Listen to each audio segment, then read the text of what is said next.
გადავდივარ ჯგუფური ვარჯიშების ბოლო ეტაპზე, რომელიც სრულდება 4-4-ზე თამაშით. 4 თავდასხმელი, 4 დამცველის წინააღმდეგ. ვიწყებთ ვარჯიშს 4-4-ზე, სადაც 3 მცველი დგას ზონაში, ხოლო 1 მცველი დგას ამოწეული.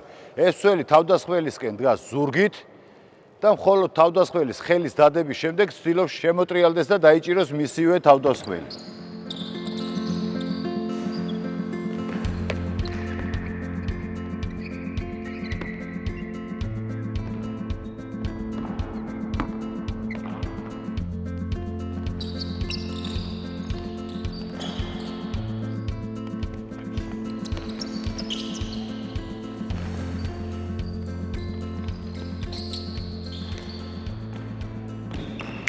ამ ვიდეო გაკვეთილში წარმოგიდგინეთ ვარჯიში 4-4-ზე, სადაც ერთი მცველი ნაწილობრივ პასიურად თამაშობდა.